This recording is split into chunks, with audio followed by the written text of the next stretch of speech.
भाई जो गुरु वचन पे डट गे, कट गे फंद 84 के।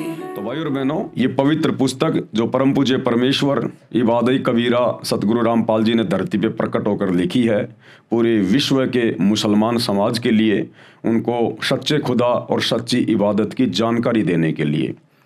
यदि आपने अभी तक इस पुस्तक पर बन चुके पहले के 6 वीडियो नहीं देखे हैं तो आपको ज़रूर देखने चाहिए। उनमें बहुत सारी ऐसी बातें हैं जो बातें आपके मुल्ला मौलवियों ने आपको कभी भी नहीं बताई होंगी।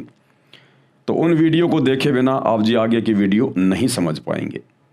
तो आज के वीडियो में गुरुदेव भगवान हमें कुरान में आगे बढ़ाने से पहले कुछ एक महत्वपूर्ण बातों की जानकारी दे रहे हैं कि अल्लाह के विषय में मुसलमान धर्म के मुल्ला मौलवियों ने, मुफ्तियों ने आम मुस्लिम समाज को जिस प्रकार से तत्व ज्ञान के अभाव में, सच्चे खुदा उसकी सच्ची इबादत की जानकारी के अभाव में जिस प्रकार आम मुस्लिम समाज को भ्रमित कर दिया गया है, धर्म के ठेकेदारों के द्वारा, मुल्ला मौलवियों के द्वारा, कबीर परमेश्वर को लेकर, अल्लाह कबीर को लेकर, उसकी भक्ति को लेकर, आज उन सभी गलत धारणाओं का प्रमाणों के साथ में आप ही के धर्म की पवित्र पुस्तकें दिखा दिखा के, आयतें बता बता के खंडन किया जाएगा।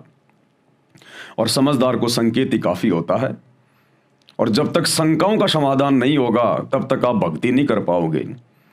और सूक्ष्म वेद 5वें वेद में कहा गया है कि माँ मुंडू उस संत की जिससे संशय ना जाए, कि धिक्कार है उस संत को, उस धर्म गुरु को जो समाज की शंकाओं का समाधान ना कर सके। कहते माँ मुंडू उस संत की जिससे संशय ना जाए, काल खात है थोड़े बहुत, शंका सब जग को खाए। ये काल तो रोजाना 1 लाख ही खाता है, लेकिन ये शंका ये पूरी दुनिया को खाए बैठी है, किसी को सही भक्ति नहीं करने दे रही है। तो भाई और बहनों, आगे बढ़ते हैं आज इस पवित्र पुस्तक में। पवित्र पुस्तक मुसलमान नहीं समझे ज्ञान कुरान, और इस पुस्तक का आज ये 7वें नंबर का वीडियो है। परमेश्वर हमें क्या कुछ समझा रहे हैं। पवित्र ग्रंथ कुरान में प्रवेश से पहले, यानी हम कुरान शरीफ में आगे बढ़ें, आप लोगों को बहुत सारे प्रमाण और सबूत दिखाएं एकमात्र सुप्रीम गॉड के विषय में, उसकी सच्ची इबादत के विषय में। उससे पहले बहुत सारी बातें जो धर्म गुरुओं के द्वारा समाज में फैला रखी हैं, जो उनकी अपनी मनमानी बातें हैं, आज उनका खंडन किया जाएगा। पवित्र ग्रंथ कुरान में प्रवेश से पहले पाक ग्रंथ कुरान को समझने के लिए कुछ मुख्य बातें हैं जिनका ध्यान रखना अनिवार्य है।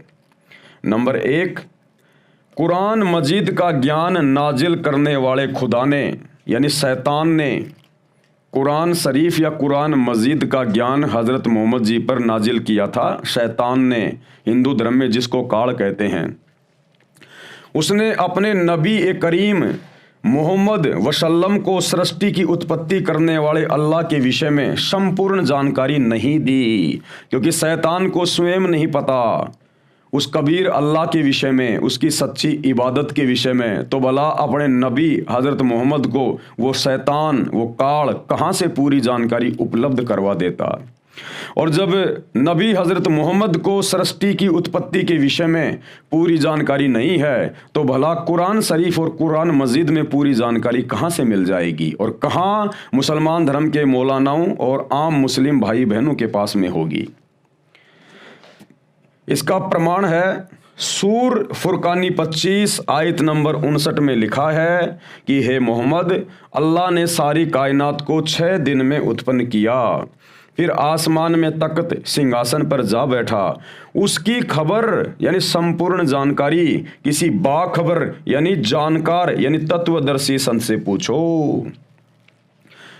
मुसलमान भाई जिसे अपना अल्लाह कहते हैं, खुदा कहते हैं, शैतान, अगर उसके पास में संपूर्ण जानकारी होती उस सुप्रीम गॉड के विषय में, पूरी सृष्टि की रचना के विषय में, सच्ची इबादत के विषय में, मोक्ष के विषय में, तो सूरत फुरकानी 25 आयत नंबर 59 में वो ये बिल्कुल भी ना कहता अपने नबी हज़रत मोहम्मद को कि जिस अल्लाह ने 6 दिन में